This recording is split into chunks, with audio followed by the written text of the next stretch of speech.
The only constant in life is change is not only a guiding principle in my professional journey, but as an immigrant, a maxim foundational to my personal life philosophy.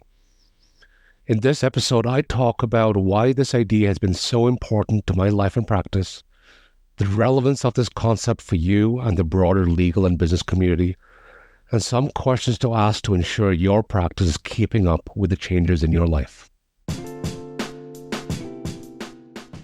I'm Romesh Hettiarachchi, and this is Legal Practices That Scale, a podcast exploring one resource, strategy, or insight that has informed my commitment to modernize my practice, and one step you can take to implement these learnings into your own journey. I'm confident that together, we can create successful and sustainable practices that excel in both client service and enhancing our personal well-being. Let's begin. So late last year, I started a small mentorship group focused on helping young lawyers modernize their practices. And I recently shared with the group how becoming a new father fundamentally altered the priorities in my practice and how those priorities continue to shift as a result of various personal and life events. Upon thinking about it further, I realized that these shifts in priorities in practice due to changes in my life really reflected a life lesson learned well before I started law school, a lesson in hindsight which quietly informed my approach and my perspective when it comes to building and running my legal practice. So just by way of background, I'm what academics today would call a third culture kid. I'm a child that's raised in a culture different than that of their parents. And so the majority of my formative years were really spent in the Middle East, outside the country of my birth and that of my parents, Sri Lanka. And I only came to Canada really as a teenager.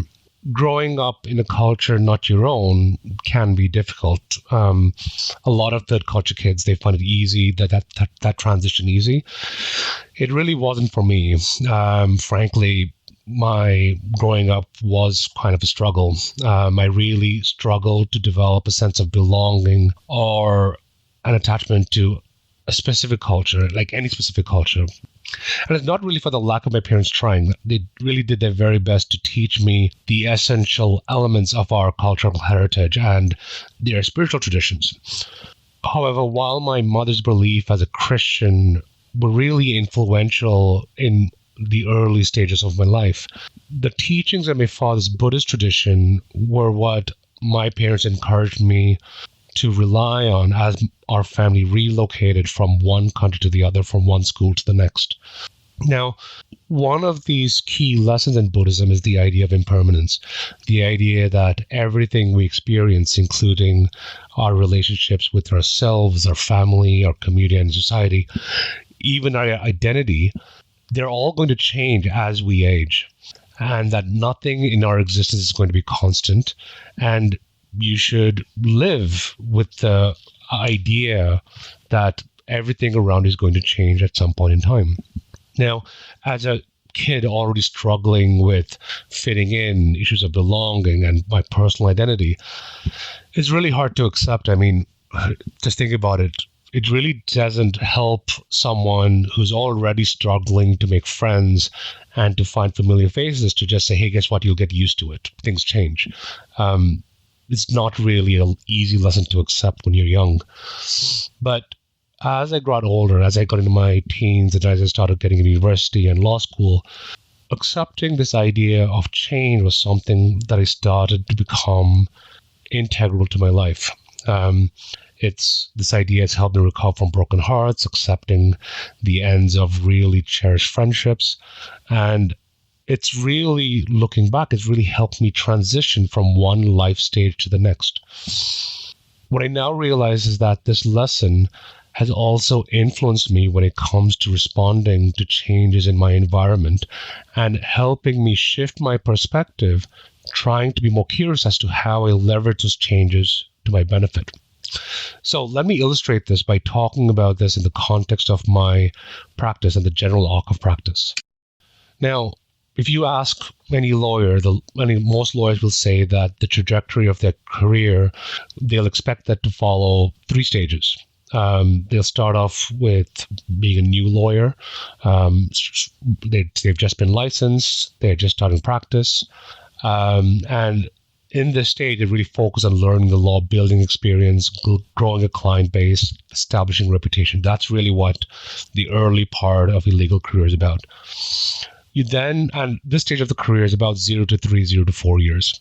You'll then go into your intermediate stage, which is, let's say, 3 to 8, 4 to 8, 4 to 9 years of practice. And that's really where you're expanding your client base. You really started to build out a set of experience or expertise.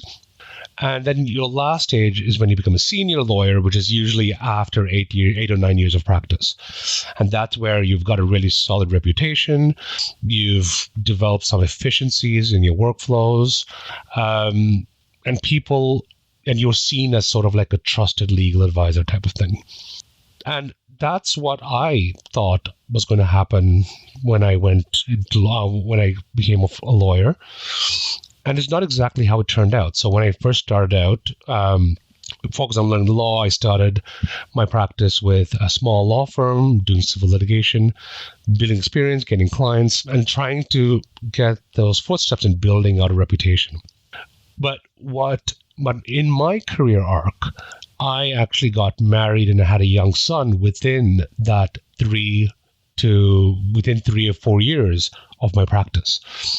And becoming a new father especially really shifted my priorities, even though I didn't know it at the time, because I didn't recognize it at the time. I really wanted to be more at home with my young son, but I wasn't able to do so because of my professional responsibility, my professional commitments. So even though I tried to do everything that I could to try and keep things the same, I wasn't able to do so, and which led to unhappiness, stress, and ultimately, a few years later, a forced medical leave. And it's because of that forced medical leave that I actually took the time to think about what my priorities are, how I would want to go about achieving those priorities over the next 4 or 5 years. And I spoke about this in the last episode. But it's only after I acknowledged that shift in priorities and started my practice that things were better. I got back onto the trajectory. I started becoming happier, started getting clients, getting a reputation again, right? Then fast forward, I just finished my 8th year of practice and things were looking up. I would consider myself to be a senior lawyer. And guess what? The pandemic happened. Upended everything. And not only for me, but for everybody, not even only in my life, but in the world.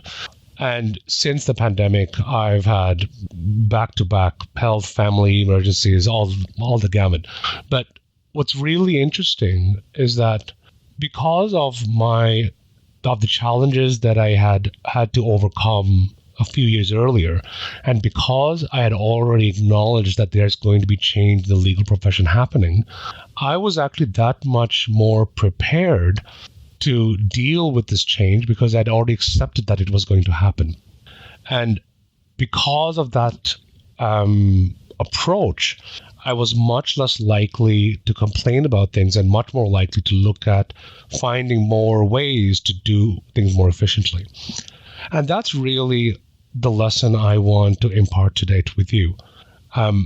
We are going into another age where the advent of technologies like ChatGPT and artificial intelligence, it's going to be a really unsettling time for the legal profession and, frankly, the majority of the business community.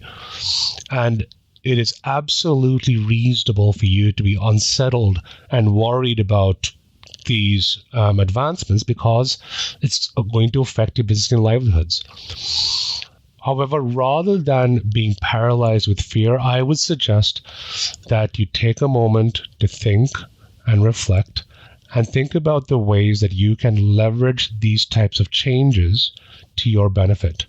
And if you're able to do so, you will not only be embarking on the same journey I once did, seeing change not as an obstacle but as an opportunity, but you'll also start engaging in what Peter Drucker, the management consultant, calls the practice of innovation, the means by which entrepreneurs exploit change to advance their business and service opportunities. I truly believe that the earlier that you start engaging in the practice of innovation, the earlier you'll be able to adapt to this brave new world. So here are your key takeaways for this episode. Change is inevitable. And if change is inevitable, you might as well embrace it and look for ways to exploit those changes in your favor. Now, if you're trying to look for help to do this, here are some exercises you may wish to consider. First, list your priorities for your personal and professional life today. Second, rank those priorities. And now, rank those same priorities, but this time let the ranking reflect what you think your practice and your life will be 5 years from now. Note what has changed and what has not, and then identify what steps you may need to take to achieve those changes in your priorities. Legal Practices That Scale is about creating the resource I wish I had when I first started my solo law practice, a platform to learn how to build a practice that is both successful and aligned with my well-being. If you like how this sounds, here's how you can help. First, subscribe to the podcast. A simple click lets me know the content being shared is valuable to you. Second, share your thoughts on this episode on social media with colleagues and your mentors. By doing so, you'll help us build a community of forward-thinking professionals. And lastly, we offer virtual learning experiences to lawyers looking to modernize their practices. Learn about these first-come, first-served opportunities by subscribing to our email list. You can become a subscriber by clicking the link in the description. Thanks for tuning in. I'm looking forward to our next conversation. Be well.